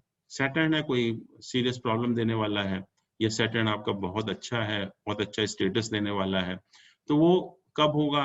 सैटर्न आप देखिए किस आपके हाउस में है, उसके साथ कितने पॉइंट हैं, तो उस एज में हम बता सकते हैं कि उस एज में वो चीज होने के चांसेस हैं। फिर एक चीज हम और कैलकुलेट कर सकते हैं इससे कि आप पॉइंट्स ऐड करिए Pisces to Gemini sign, Cancer to Libra, Scorpio to Aquarius. जहां भी आपका पाइसेस साइन है जिस हाउस में, वहां से स्टार्ट करके यू टेक 4 साइंस, फिर कैंसर से 4 साइन और स्कॉर्पियो से 4 साइन आप लीजिए। कहते हैं कि these represent the 3 stages of the life. अगर आप लाइफ को 3 हिस्सों में हम बांट दें, 1/3 1/3 1/3, तो 3 हमारी लाइफ की स्टेजेस हैं ये। और जिस पोर्शन में भी सबसे ज्यादा बिंदु होंगे तो that will be the happiest portion of your life, happiest part of the life. वो उस पोर्शन में आपकी लाइफ जो है सबसे अच्छी रहेगी। किसी की फर्स्ट 1/3 में रहती है, किसी की सेकंड 1/3 में रहती है, किसी की थर्ड 1/3 में रहती है। तो आपको अगर ये पॉइंट ऐड कर लेंगे इन पाइसेस से जेमिनी, कैंसर से लिब्रा या स्कॉर्पियो टू एक्वेरियस, तो जिसमें भी जिस पोर्शन में भी सबसे ज्यादा बिंदु हैं that is the happiest portion of your life. और जिसमें कम बिंदु हैं उसमें आपको काफी परेशानियां होंगी उस लाइफ के पर्टिकुलर पोर्शन में।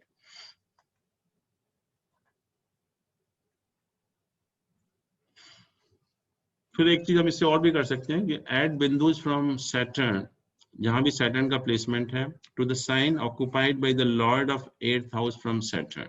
जहां भी सैटर्न है उससे 8th हाउस की पोजीशन देखिए, और जो भी उसका लॉर्ड है उसकी पोजीशन क्या है, कहां पर प्लेस्ड है। तो हम क्या करते हैं कि सैटर्न से उस पॉइंट तक के जितने भी पॉइंट्स हैं वो ऐड कर लेते हैं।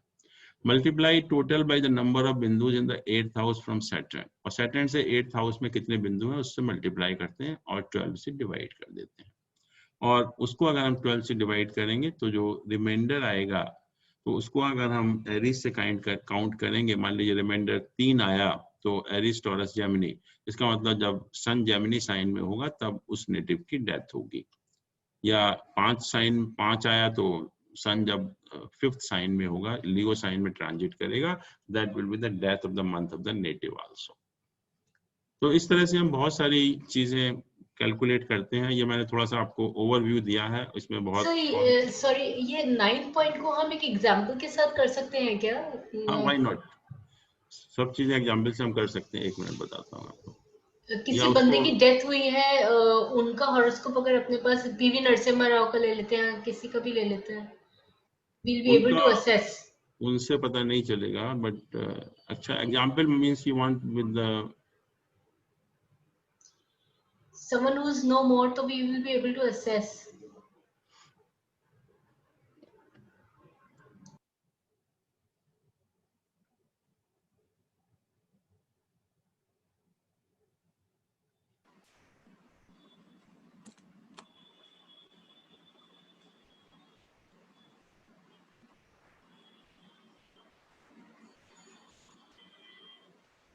मैं बताऊं? हाँ बोलिए। 4th March 31 जलंधर, और टाइम है 9:30 सुबह का। हाँ 9:30 है शायद।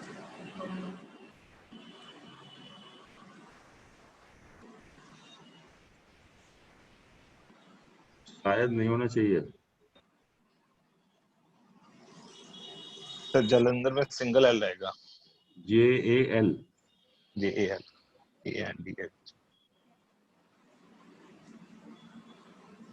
सॉरी आ गया।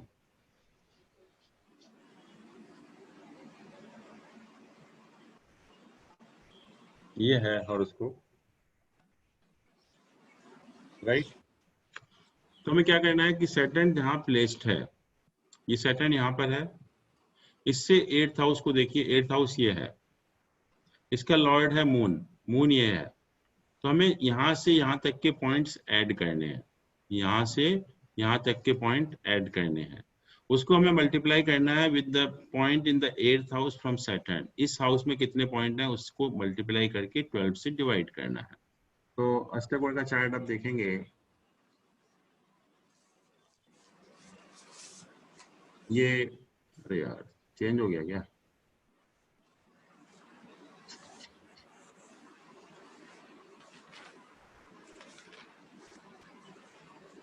सर वो लास्ट वाला है, वो लास्ट वाला जलंधर दिख रहा है, नंबर 6। ये वाला है ना, ये वाला राइट।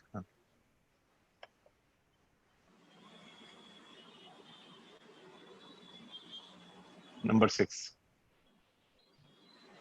क्यों नहीं आ रहा है?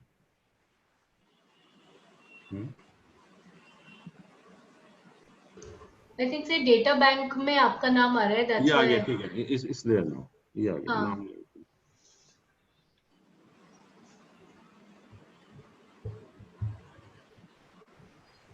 सेव कर लेता हूँ पहले। ये है, इसका अष्टक वर्ग देखते हैं हम।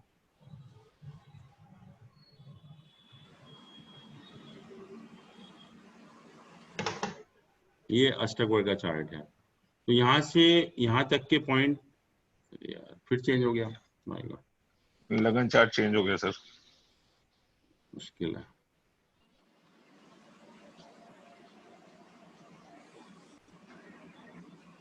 ये आपका आ रहा है शायद बार बार। तो कहीं पर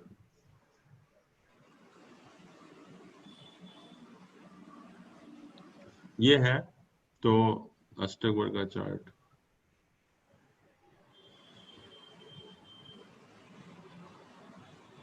ये आ गया, नॉइस ओके। तो यहाँ से यहाँ तक पॉइंट काउंट करिए, रवि जी करिए कितने हुए? 29 प्लस 28 सब 57 प्लस 28 हो गए सर। अब मेरा कैलकुलेटर निकाल लेता हूँ। 77 and 84 and 105 and 141 169 227 249 यहाँ से लेकर और यहाँ तक की 249। ठीक है रवि जी। 29 प्लस, सर मेरे को ये बता दीजिए नीचे वाले पॉइंट्स क्या क्या हैं, मैं 337 में से माइनस कर देता हूँ। Okay, 29 plus 28 plus 28 plus 21 plus 36। नहीं, ये 3 माइनस कर दीजिए, 29, 31 और 27। हाँ करेक्ट। -31 250 आ रहा है सर। 249 I said. उससे तो अंतर हो जाएगा। सर कितना है ये 6th हाउस में कितना लिखा हुआ है? 29 है ना? 29 है। हाँ मैं दूसरी तरफ से भी एक मिनट कर लेता हूँ। 29 प्लस एक मिनट बोलते जाइए सर दोबारा। 29, 31, 27. 27। तो ये तो सर 60 प्लस 60 और 20 87 हो गया ना। 337 minus 87 is 250 हो गया। 250 है सर।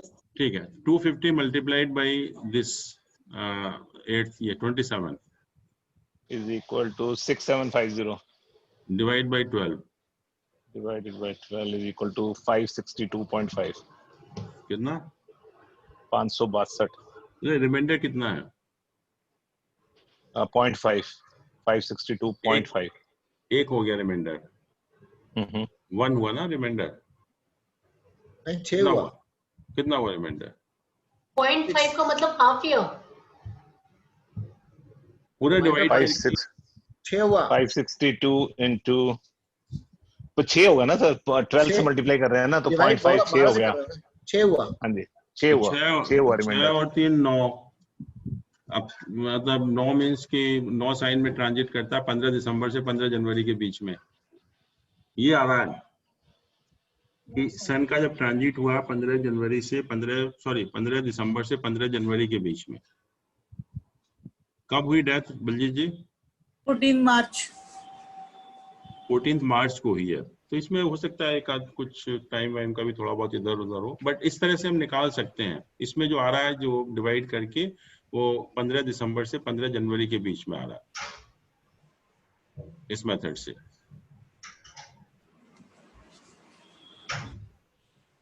तो ऐसे मतलब कभी कभी थोड़ा बहुत टाइम में डिफरेंस हो या कभी कभी हो सकता है कि बहुत एग्जैक्ट भी ना हो, क्योंकि अष्टक वर्ग का तो हम एक हेल्प ही ले रहे हैं, बट इंडिकेशन तो दे रहा है। तबीयत कब खराब हुई थी?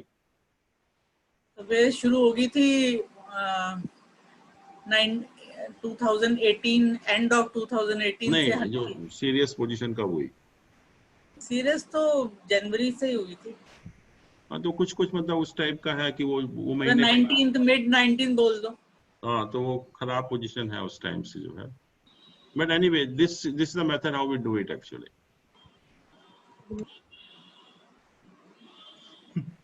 तो ये हमारा अष्टक वर्ग खत्म हो गया। तो आप बताइए, आप लोग एनी क्वेश्चन?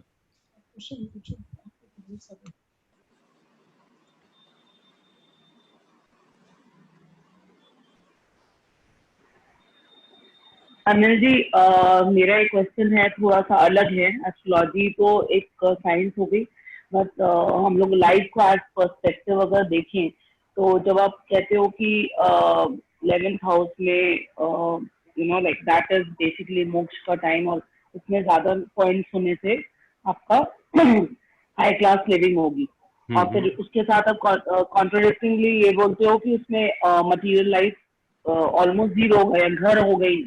ठीक है, तो किस चीज को उसमें हमने 11th किस चीज को हम अच्छा बोलेंगे? हेलो, हाँ जी, किस चीज को हम अच्छा बोलेंगे? नहीं, उसमें ये कहा कि देखिए आपने क्या आपने जो उसमें कहा हमने मतलब एक आदमी अगर फकीर रहे सारी ये जिंदगी और बाद में कुछ अच्छा काम कर ले या कुछ करे, और पहली बात तो मुझे ये पता करना है कि ये चीज बचपन में पता चल जाएगी कि वो उसका एंड ऑफ टाइम वो क्या करेगा, क्योंकि उसके कर्म भी तो फर्क करेंगे लाइफ में, जो उसने कर्म किए होंगे या जो भी वो आगे अचीव करेगा उससे भी तो फर्क पड़ेगा। बिल्कुल बिल्कुल फर्क तो पड़ेगा ही उसका, क्योंकि ये तो हमारा जो इंडिकेशन है that is at the time of birth actually. Birth के बाद एग्जैक्टली तो बर्थ के बाद ही तो आपके काफी चेंजेस आते हैं आपकी लाइफ में, you know never know when things change. इसीलिए तो कहते हैं कि एस्ट्रोलॉजी आपको भाग्यवादी नहीं बनाता है, कि लोग कहते हैं कि तुम्हारा पत्री में लिखा हुआ था ये तो होना ही है, ये ऐसा नहीं बताता। जस्ट गिव एन इंडिकेशन कि उस टाइम क्या पोजीशन है, उसके बाद आप अच्छे कर्म करके बहुत कुछ चेंज कर सकते हो अपने आप को। मेरा मतलब मोक्ष को कैसे हम डिसाइड कर सकते हैं अभी से, बचपन से, कि मतलब at the time of birth मोक्ष में?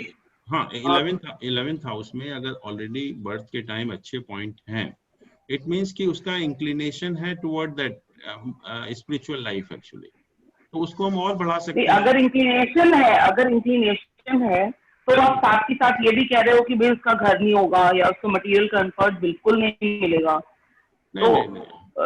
तो देखिए दो चीज हैं, जब स्पिरिचुअल इंक्लिनेशन होता है तो ये तो आप भी जानते हो कि जब स्पिरिचुअली इंक्लाइंड हम ज्यादा हो जाते हैं तो मटेरियल कंफर्ट हमारे पीछे छूट जाते हैं, फिर हम उसके लिए बॉदर नहीं करते। वो तो आफ्टर 50 आफ्टर 60 आपने उधर वो पाथ ले ली और आप उधर मूव कर गए, बिकॉज हमारे भी तो टाइम पीरियड्स होते हैं ना, लाइक वही जैसे बाल जीवन हुआ, गृह जीवन हुआ। हाँ, तो ये इसमें यही कहा जाता है शुरू से ही कि your life should be spiritually inclined, you should not get lipped in the material comfort। वही तो मेन कहा सबने, यही तो कहा कि जो भौतिक सुख सुविधाएं हैं ये तो बहुत ही क्षणिक हैं, इसमें लिप्त मत होइए।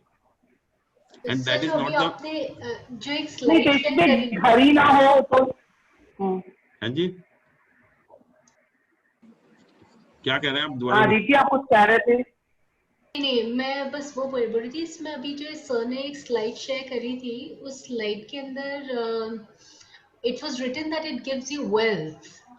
इसमें कहा था कि 11th हाउस में ज्यादा पॉइंट होते हैं, it gives you wealth, it gives you wealth और विदाउट एफर्ट्स।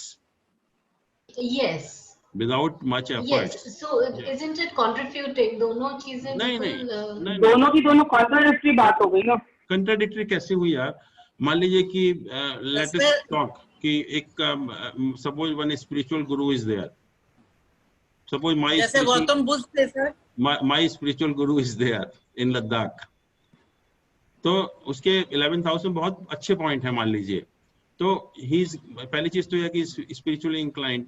सेकंड इज कि whatever he wants he gets it actually without efforts के, डोनेशन मिल जाता है सारा का सारा। जो है इतना बड़ा ऑर्गेनाइजेशन चलाना अगर आसान है क्या, मतलब कितना पैसा चाहिए उसके लिए? तो इट इंडिकेट्स कि अगर पैसे की जरूरत है तो you will get it without much. Gautam Buddha थे, उन्होंने सारा कुछ अपनी वेल्थ छोड़कर स्पिरिचुअलिज्म की तरफ चले गए वो। हाँ, तो अगर उनको वेल्थ की जरूरत होती तो वेल्थ भी मिल जाती उनको, बट हम क्योंकि हम ये मटेरियल लाइफ की भी बात कर रहे हैं साथ में यहाँ पर, तो इसलिए वेल्थ की भी बात करते हैं, because 11th house is not only spiritual gain, it all type of gains. तो सर अगर 11th हाउस की डिस्कशन हो रही है तो मैं एक दिन उस दिन पढ़ रहा था केपी की बुक जो कृष्णमूर्ति जी ने लिखी है। Basically what he said is when Meghnath was to be born, Ravan put all the planets together in the 11th house. बिल्कुल। So 11th house was considered, and it's not for the material gain. So powerful from a spiritual perspective that the person अगर आया था ना जो अभी last week जो था। क्या? हेलो, नहीं आप बोलिए। हाँ बताइए बताइए। नहीं मैं वही कह रही हूँ कि लास्ट वीक जो डे निकला था उसी टाइप का तो डे बनाया था उन्होंने। नहीं no, it was not that type of day. What is Ravi saying कि उसने सारे प्लैनेट को 11th हाउस में कर दिया था, because that is the house of gains and all type of gains, कि सबसे अच्छा मतलब उसको फल मिले उसका। He put all the planets in the 11th house.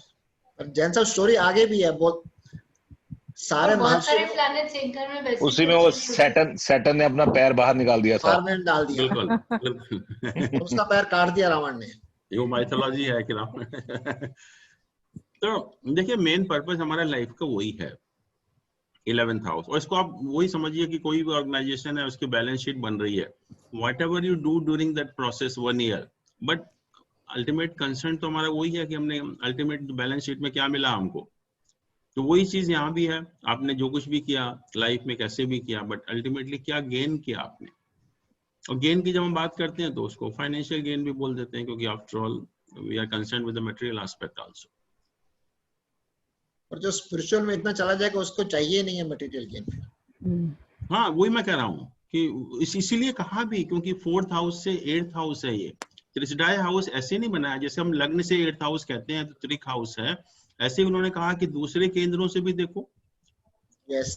तो दूसरे केंद्रों से 4th से देखा तो ये आ गया, 10th से देखा तो 6th आ गया 3rd हाउस, तो इसीलिए इनको 7th से देखा तो 12th 6th हाउस आ गया। तो इसलिए त्रिसडाय हाउस कहा कि उन हाउस के लिए खराब है, नॉट फॉर अदर थिंग्स। जो कोई बिल्कुल यंग एज में सेंट या वो बन जाते हैं तो उनका भी 11th हाउस ही देखें पता चलेगा। हाँ, अगर वो स्पिरिचुअल लाइफ की तरफ इंक्लिनेशन है उसका तो 11th हाउस तो स्ट्रांग होना ही चाहिए। ओके। और वैसे भी जो 12th हाउस है वो मोक्ष का स्थान भी है, और जो मोक्ष के सर अगर 12th हाउस में 16 पॉइंट्स बताए हैं उसकी स्ट्रेंथ के लिए, अगर 16 से ज्यादा है, let's say if the points are more than 25 और 30, तो कैसे कंसिडर करेंगे उसे? उसमें मटेरियल एस्पेक्ट बढ़ गया, या डेथ के चांसेस ज्यादा हो गए, या टॉर्चर ज्यादा? लॉसेस का हाउस है वो, so we don't want losses to be more actually. So more points means more losses. More losses, more problems actually. Okay. Yeah. और जिसका भी 12th हाउस बहुत ही स्ट्रांग होगा, उसके पास आप कितना भी पैसा दे दो सब खत्म हो जाएगा, वेस्ट करेगा वो, अनप्रोडक्टिव या एक्स्ट्रावेगेंट होगा वो। स्पिरिचुअलिज्म भी खत्म कर देगा क्या? स्पिरिचुअल मैंने कहा ना कि दैट इज 11th हाउस।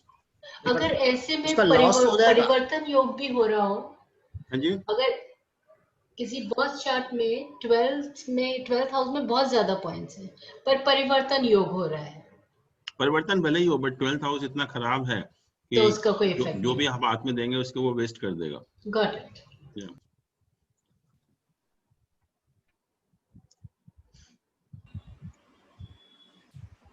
ठीक है आगू। थैंक यू जैन साहब। अब नेक्स्ट टाइम हम लोग सब प्लैनेट करेंगे, सब प्लैनेट हमने नहीं किया है, और सुधीर जी उस दिन कह रहे थे बहुत सारा लिखा हुआ होता है, तो विल टॉक अबाउट सब प्लैनेट आल्सो। थोड़ा हम लोग आपस में वो भी देख लेते हैं कि जैसे अष्टक वर्गा से हम लोग निकालना चाहते हैं एज, लाइफ के इम्पोर्टेंट इवेंट्स, वो एक्सरसाइज कर नहीं पाए, हम लोग आपस में करके देखेंगे, और कोई दिक्कत आई आप नहीं, आपको ये सब चीजें बता दी हैं किस तरह से कैलकुलेशन करते हैं हम लोग, तो यही कैलकुलेशन करके जब आप बुक पढ़ेंगे तो उसमें डिफरेंट मेथड हैं कैसे हम कैलकुलेट करते हैं, तो उससे आप कर सकते हो। But normally we don't use for this purpose, that purpose. Normally जो हम अष्टक वर्गा का सिस्टम करते हैं वो इसीलिए इस्तेमाल करते हैं, बेसिकली प्लैनेट की स्ट्रेंथ, हाउस की स्ट्रेंथ और ट्रांजिट के रिजल्ट के लिए सबसे ज्यादा। ट्रांजिट का एग्जांपल करेंगे अगली बारी, फ्रॉम अष्टक वर्गा ट्रांजिट। बिल्कुल कर सकते हो। Okay then, thank you so much. Okay sir, thank you. Good night. Thank you sir. Thank you so much sir, thank you. Good night.